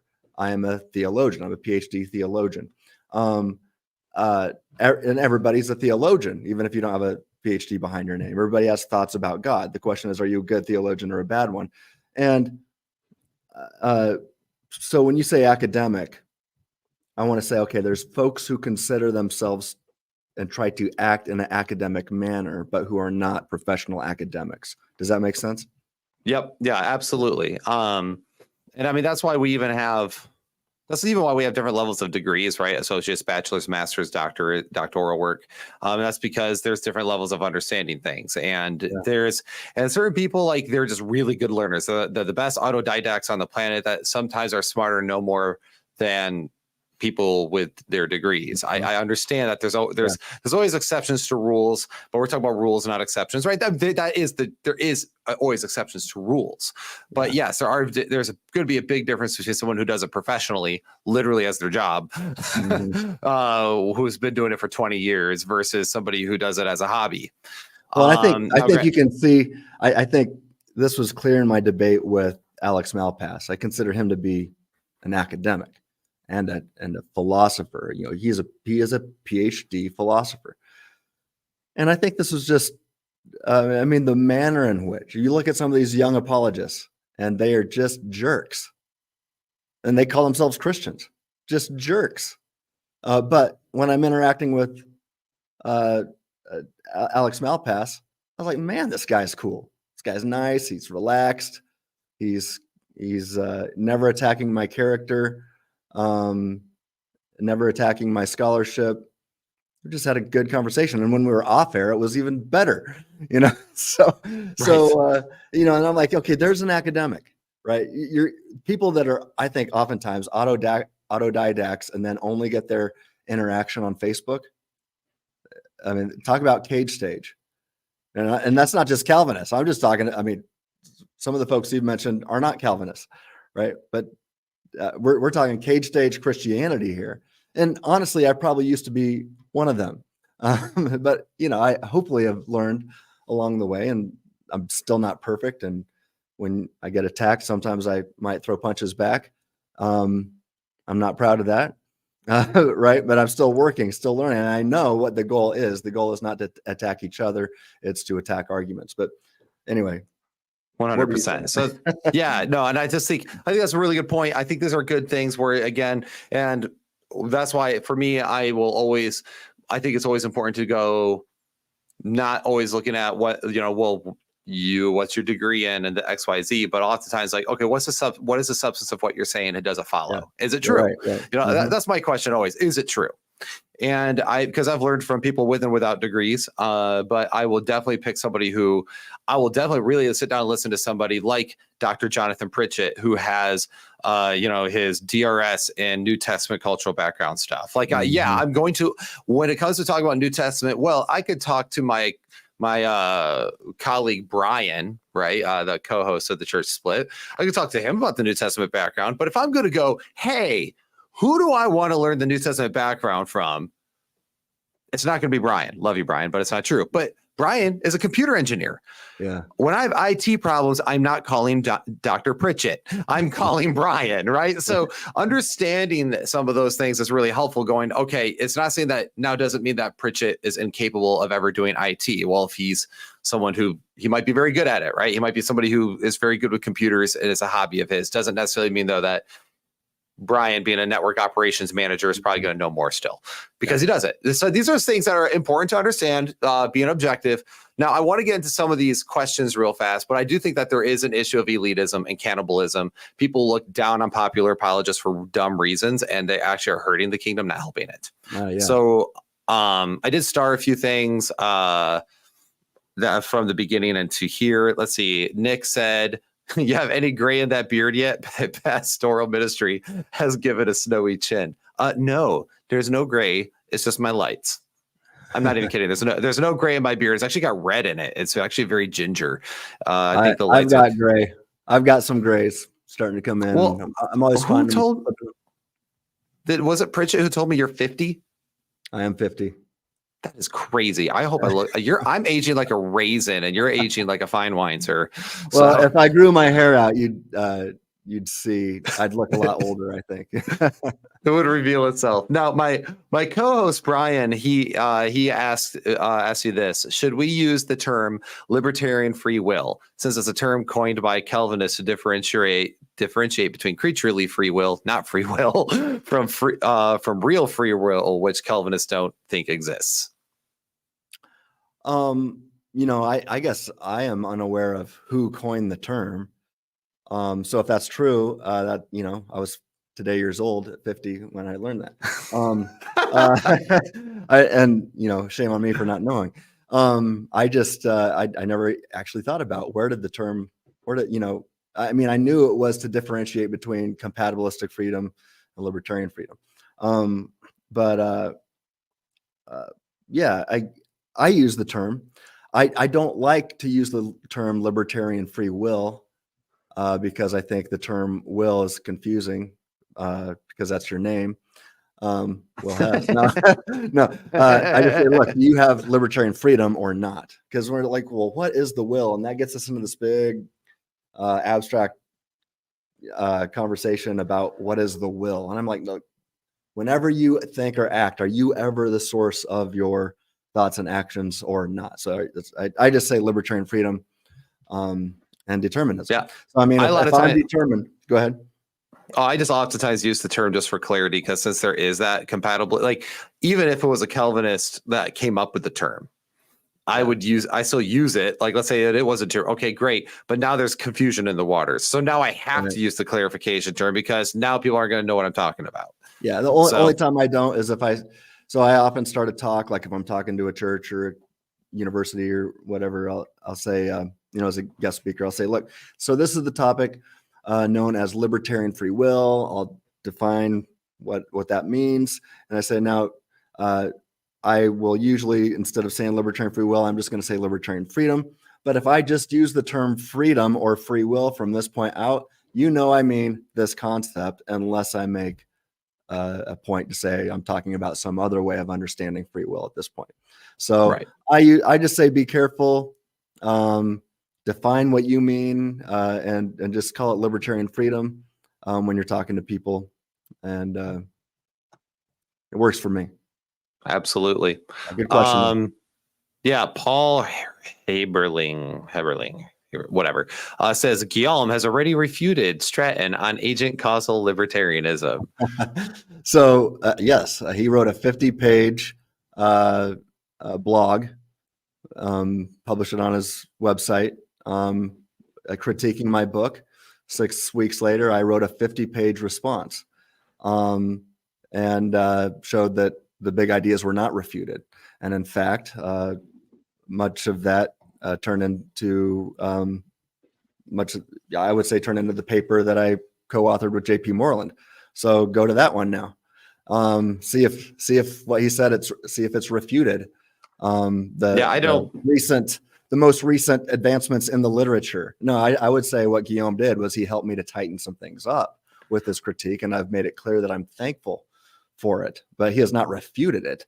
What he's done is actually helped me make it stronger. He along with Alex Malpass, the atheist, both these guys saw fit to critique early forms of the argument.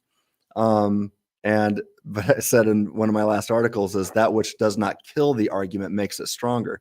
And so I saw that some philosophical precision needed to be used in the defense of the premises. Some wording needed to be changed, and now you've seen this changed wording in the literature, in the published literature, in 2022, and in the updated versions I've offered at the Evangelical Philosophical Society and in forthcoming works. So I mean, Guillaume did a good job making critiques of stuff that came out in 2020. The arguments moved on since then. So I encourage people to get up to speed. Right. And not to mention, I don't think it refutes, because if the big ideas still stand, it wasn't a successful refutation. I've talked to Guillaume. I mean, Guillaume and I, we've had a couple in-person conversations and we get along just fine. Him and I chide each other in a fun way. But, I asked him, how does moral responsibility wax on in his view? And like I said, all respect to Guillaume, but he kept created one category after another category after another category. And he kept going and going and going to try to deal with how being a determinist can still bring moral responsibility. And have you seen What is a Woman? Yeah. Have you seen that? Yeah. Yeah. Okay. Well, you know that part when Matt Walsh asks that gender study professor, like, what is a woman? And then it kind of does that like fade where you just see the guy keep going on and on and on. And like, he just sits there quietly. Literally, that's what I kind of felt like. I'm like, I feel like we are creating so many crazy little categories to get around it. And I still felt like all the categories did not deal with the issue. So as long as the big ideas still stand, they don't follow. And Paul followed up with saying that Stratton's MO seems to be a begging LFW anytime he mentions rational responsibility thinking, etc. So he's accusing you of begging the question, essentially. because you believe in libertarian free will. Oh, that's just, I mean, that's literally just crazy. I mean, it's libertarian freedom. I mean, these are, I offer valid, that means they're structurally correct arguments that have been mapped out symbolically to make sure there's no begging of questions by philosophers that dream in symbolic logic. They have mapped these things out to make sure that the conclusion, or that the premises, if they're true, are not begging questions, right? That's structurally valid. So for an argument to be sound, or for a deductive argument to be sound, that means it's also got to be valid, structurally valid. So that means that it's got to be structurally valid and the premises have to be true, or you have to think they're at least likely true to move on to the conclusions.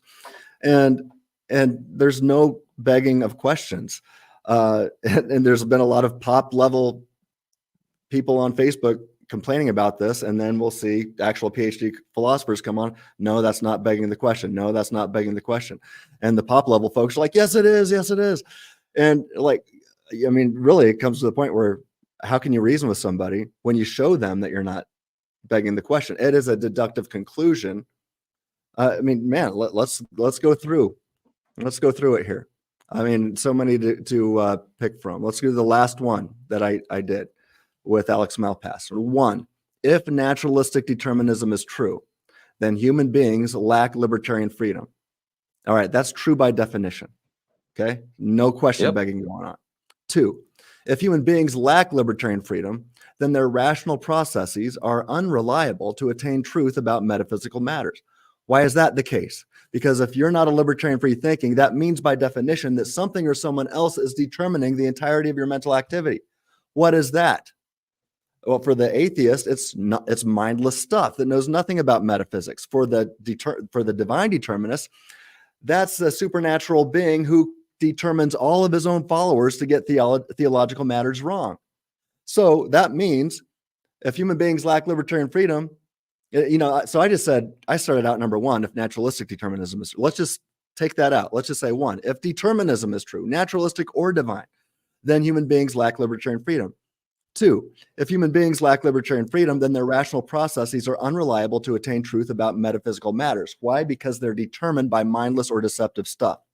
3, no question begging so far.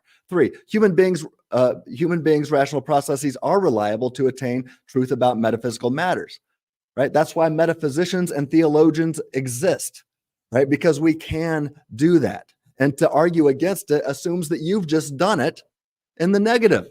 So to argue against it assumes it. There is no question. If there's question begging going on, it's saying, no, you can't do that. Let me tell you why. Well, now that's self-defeat. All right. So there's no question begging going on. What do we got here? 2 deductive arguments. Therefore, human beings have libertarian freedom. 5, therefore, determinism, whether it be naturalistic or divine determinism, is false. Tell me where the question begging is.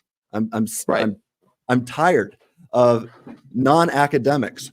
Oh, it's question begging. It's question begging. No, it's not. And I can, if I can show it's symbolically, structurally valid, and then back up each premise, showing that there's no question begging. But then you've got non-academics who don't know what they're talking about, but think they do, going around saying, no, it's question begging. Well, all right, whatever. I'm going to talk with folks that understand how logic works. Sorry, Paul, I don't mean to be attacking here. I hear this a lot, and I've explained it over and over and over, and it's frustrating to me. So I apologize. You saw some of my frustration come out there. I like fiery Tim. I am for that. Like, I'm for the more bad, because no, you're absolutely 100% true. I say all the time, like, if you're going to tell me I don't have free will, and some or that I'm not free to choose between better or worse response, or from A to B, whatever. If I'm not free, and you're going to try to convince me that I'm not free, you just gave into my premise that you are free because you think I can change my mind. then on top of that, I mean, people don't like that, but it is what it is. It follows. And then also we do know that the brain, we make rational. And this is why it's like people say it's question begging, because they have sometimes people's epistemological views can kind of get in the way. But it's like, no. It is rational, like I can make rational inferences. And we know that I don't actually have to like pick it up like a bottle and demonstrate that you have that capability. No, I could just point to your lived reality and go, we do science. We examine disease and how it responds. We make rational inferences to the world around us. We do it all the time. Therefore, you do have that capability. Otherwise, we wouldn't have half the medicines we have now. We wouldn't have half the things that we do now. So we do have that capability. So yeah, now just to be clear, I mean, my early forms of the argument were going after all aspects of inferential knowledge. And I think there's still something there. But after I partnered with Moreland, we really backed off. So let's give them, or, you know, for the sake of argument, let's give them inferences about the physical world. Let's talk about metaphysics and theology, things that are other than this world, things that are past or apart from the scope of the scientist. You know, let's talk about metaphysics and theology. And when you get into those matters, things start to become much more clear, I think. Right. Like, how do you know that you even know? Like, you can have all sorts of various epistemological frameworks, but the whole point of the free thinking argument is like, you don't even have an epistemological framework at all that you can trust. Yeah. If you're determined. So anyway, and that goes for any form of internalism, externalism, whatever you want to get into. Right. Yeah. A lot of people say, hey, no, look, you're assuming externalism. Well, actually, I'm an internalist, right? But same. I've heard from both. Like, oh, you're just assuming externalism. No, I'm not actually. But then I'll have other people say, no, you're assuming internalism. Like, no, I am an internalist, but I'm not assuming it. That what we are arguing for, and Moreland and I explain this in the footnotes, this is going after internalism. If you don't have libertarian freedom to think, it doesn't matter if you're an internalist or an externalist. Exactly. You have reason to doubt your metaphysical and theological beliefs. If you're none of your epistemology even gets off the ground. Like, right, none of it. Right. No view.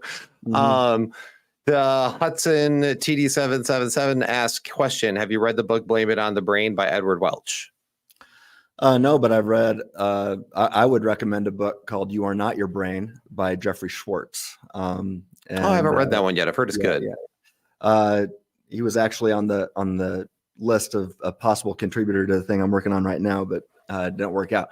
But Jeffrey Schwartz, he's a scientist and a neuroscientist, I think, or something like that. He head of the psychology department, I think, at UCLA. And he wrote this awesome book called You Are Not Your Brain. And by that, he came to realize there's something about you that is not reducible to the brain, and that you've got the freedom to think, that you have the power to take thoughts captive before they take you. Now, he didn't word it that way. That's how I've phrased it a lot lately. But I say, no, you have the power to take your thoughts captive. 2 Corinthians 10:5, before bad thinking takes you, Colossians 2:8. And then I'll say, and that's backed up. If you want some scientific validation of that, and that we can do it, check out Jeffrey Schwartz's book, You Are Not Your Brain. He's got other books too, but that's one I recommend starting with. Nice. And then Nick Quint asks me, so when we having that debate on women in ministry, I'm hoping to debate Steve Gregg this year. You game to pick up the pieces after he annihilates me. I'm pretty mid-will. You totally could beat me, no cap. I don't know. So one of the, so I'll be like, I've said this 1,000 times. It's not a topic I'm even that passionate about. I feel like everyone else is more passionate about it than I am. It's kind of, for me, it's kind of like the same thing with the age of the earth thing. Like, I just don't care enough to pour that many hours. That's how I am with end times, with eschatology. I'm like, I don't care. God's got it. It's just it doesn't strike my interest. And so most likely, Nick, I wouldn't be picking up the pieces. You'd just be making me eat my lunch, because there'd probably be so many things that I'm not aware of that are contentious. I do want to get into it's one. that topic and my eschatology I've kind of put on shelves, and I'm like reaching toward the eschatology shelf, I think, first. I don't know, man. I don't know. I just don't care. But I mean, I'd be willing to have a conversation about it and tell you what my thoughts on, and just try to poke holes and see if any of the holes actually stick, because I'm more than open to having my mind change. Yeah, like you, like eschatology, age of the earth. I just don't care. Just don't care. Maybe I should care, but I don't currently. I don't know. Yeah. That's good. So, I mean, I think any theological issue we should care about, but we also have to realize we've only got a few decades of study on this planet, right?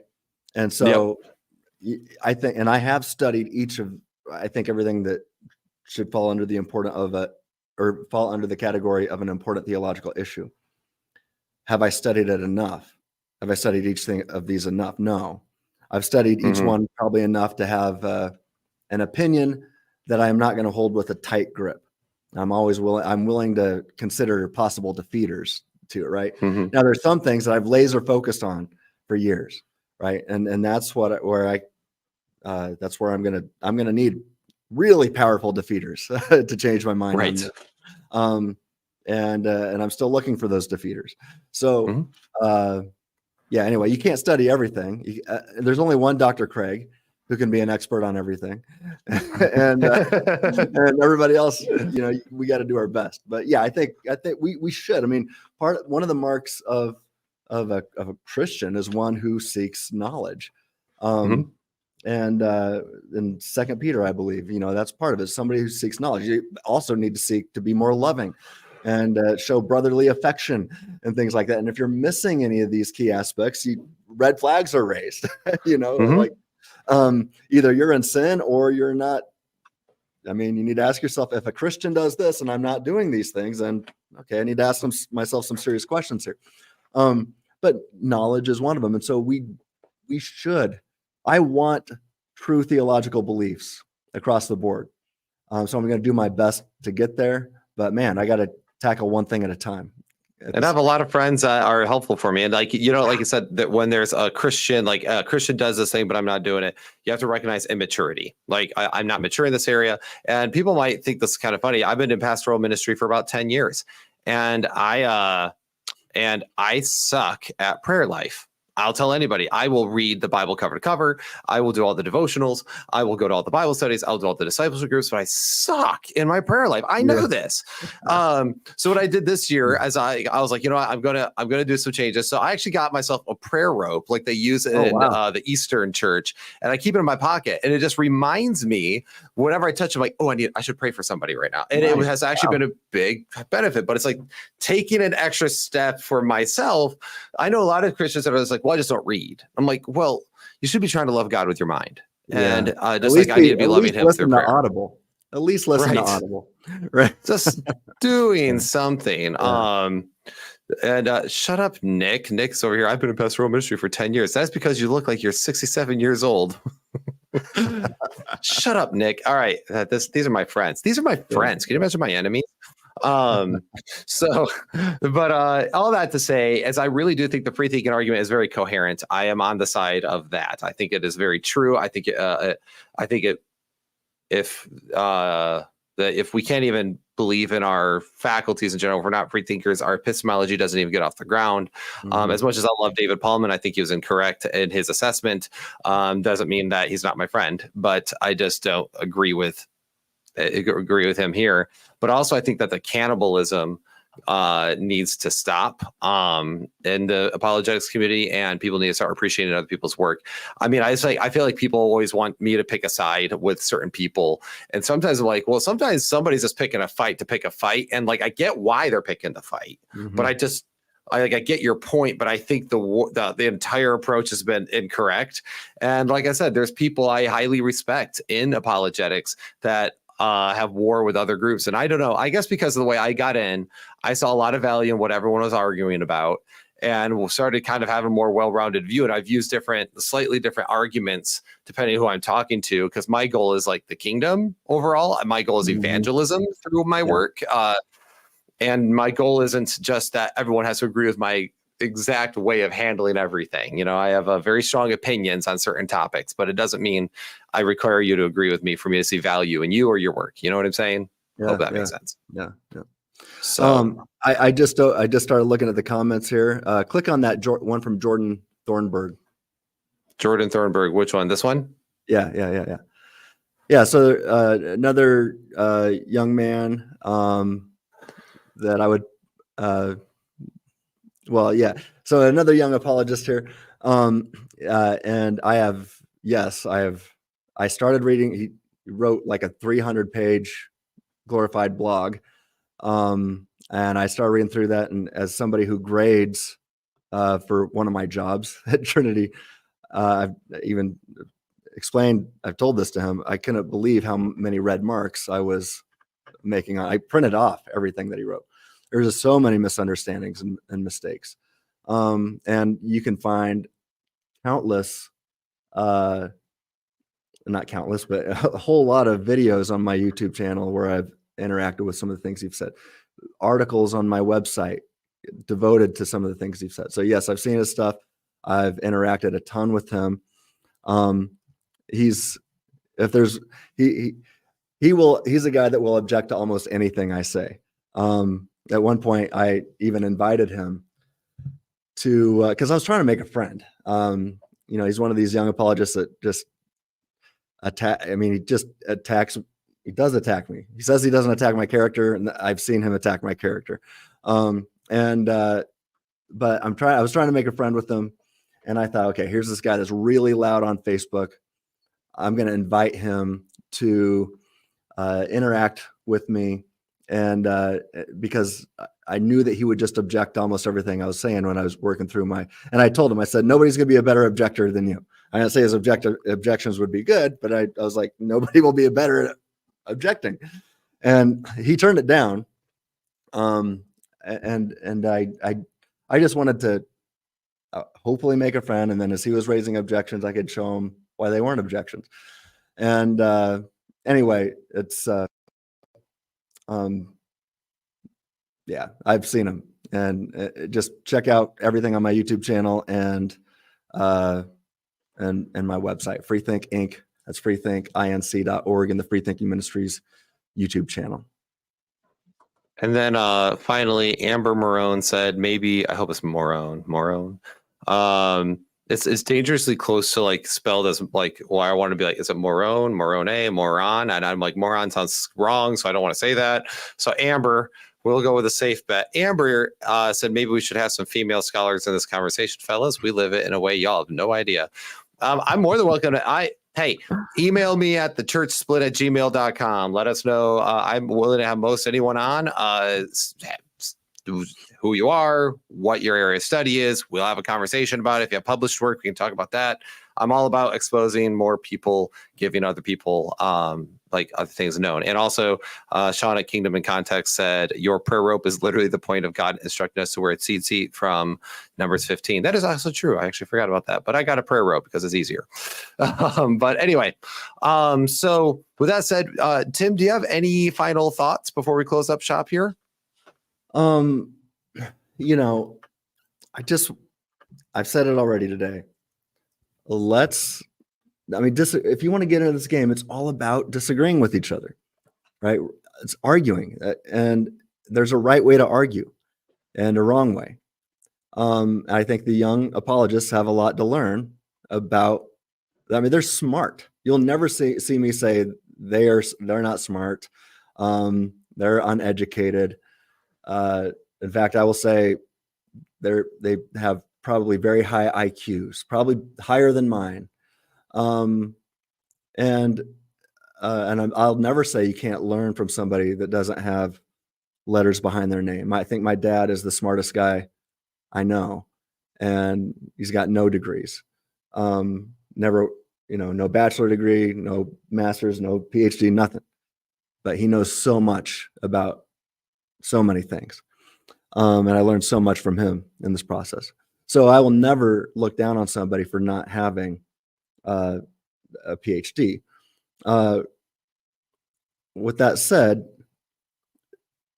there's a lot of these folks that haven't been officially trained and have only got their training on Facebook or Twitter or X, whatever. You've missed out on how to communicate and how to argue, and how a Christian should engage in these things. And guess what? I haven't always done it right either. I'm still learning, but we have to look at what the goal is and constantly evaluate our actions and our thoughts compared to the goal to be like Christ.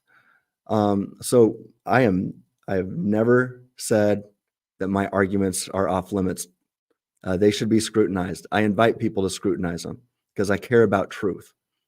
That's why if you'll never see me try to cancel somebody. I want to hear from them. And if the argument is valid and sound, truth will win at the end of the day. Let's love each other, respect each other, not strive to cancel each other, and let's pray for each other. Some of these young apologists who have been very mean to me. I was talking to a guy that's pretty famous. It's funny, almost all these guys have, well, not almost all of them, but there's a couple of them have experienced similar things. And I asked one of these guys how he deals with this. Now he's a scholar, he's a PhD. He also tries to do pop level work. He's well known. And he says, the people that cause me the most pain, I pray for them every day.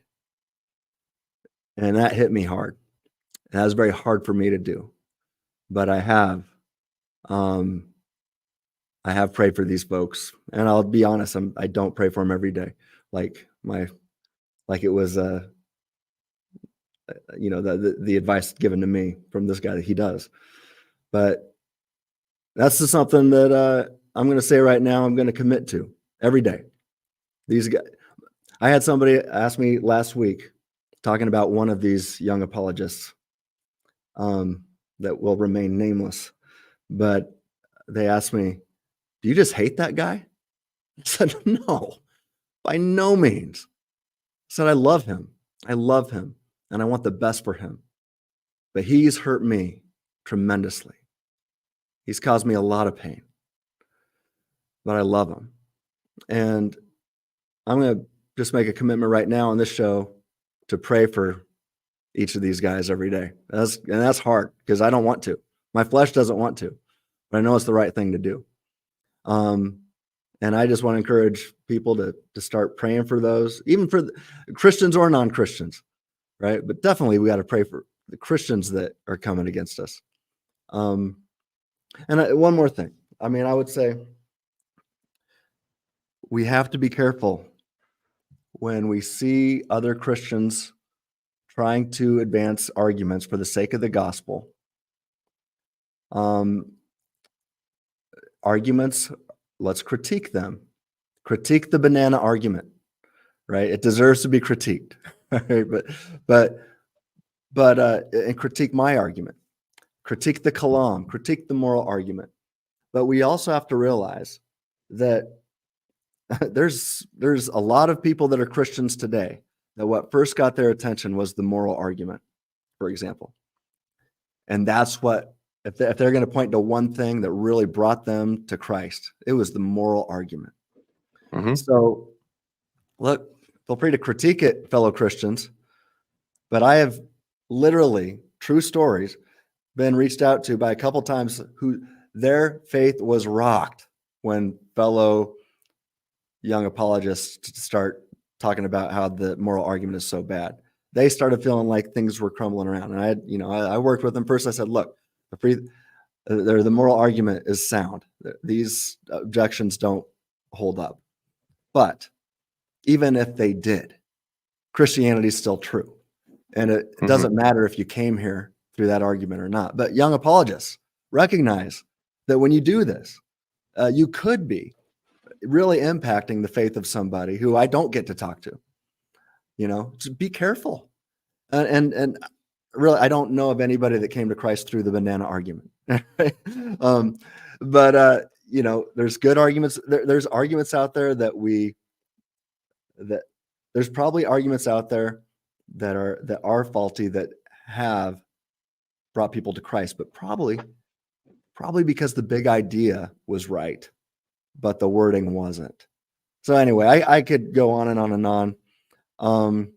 Well, you have to be careful. I mean, yeah. to that point, we have to be careful on what arguments, because I mean, the bottom line is you might not like it because you think it might have, I think the problem is that it does this and this.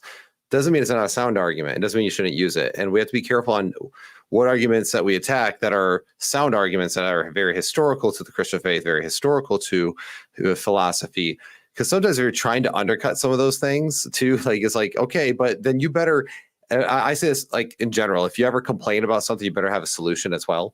So if you go, I don't think this is how we get morality with God, but I think this is how. But if all you're doing is showing your problem with the way most people present it, but you're not showing a secondary, all you're doing is smacking down someone's view and not showing them an ulterior.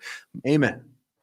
And Amen. all they're going to do is go, oh my gosh, this is wrong. I have nowhere else to go. Christianity must be wrong.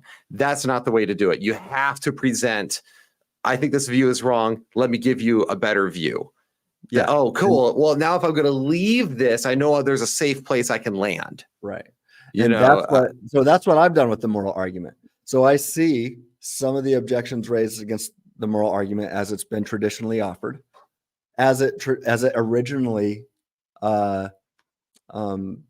persuaded me to think it was a good argument. Now I've said, okay, the wording I don't think is quite right, but the big idea is still right.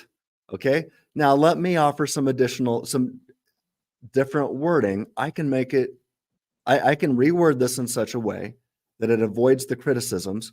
And not only that, the manner in which premise is defended also comes in. And I think, so for instance, I don't like divine command theory. I don't think divine command theory can be used to defend the premise.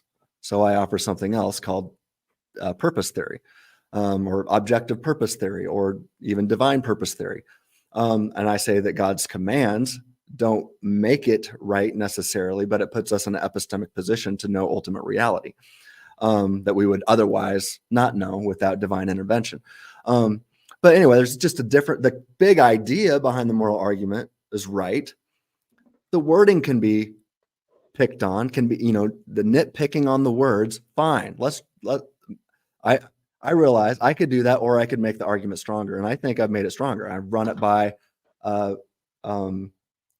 Dr. Craig. I've run it by Adam Johnson, David Baggett, right? I'm looking, okay, who's the guys that have advanced the moral argument more than anybody? What do you guys think of this? They're all giving me stamps of approval, right? So make it better, right? Say, okay, I don't like this wording.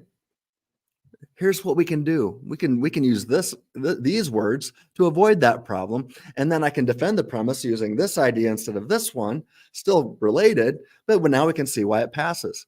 So the moral argument is sound. And I've got some, even some recent articles and videos people can see on that. But that's what Christians should do. If they don't like my free thinking argument, look at the big idea I'm advancing. And then if you don't like the way it's worded, make it better. Usually what I see is people nitpick on words. I'm like, okay, fine. Here's a new version that avoids your problem. Until you defeat the big idea, the argument's not going anywhere. Right. Anyway. Exactly. 100%. So I agree with that.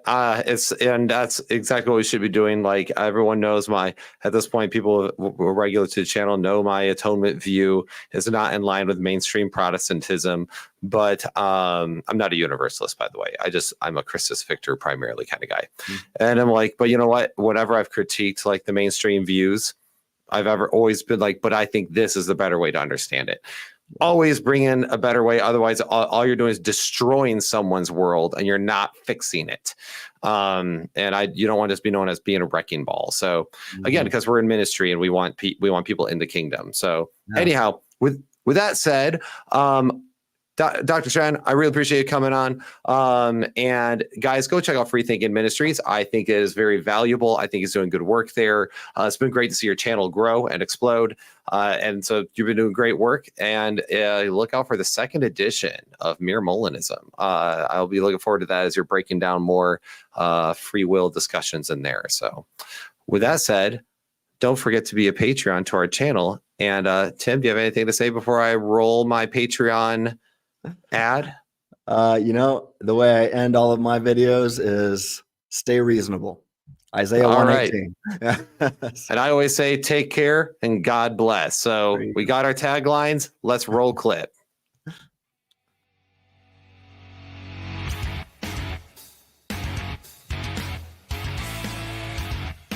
And guys, if you want to avoid seeing obnoxious ads like this, we got to be strong. We got to be healthy. When you want to feel nice and strong and satisfied, you got to check out Good Ranchers.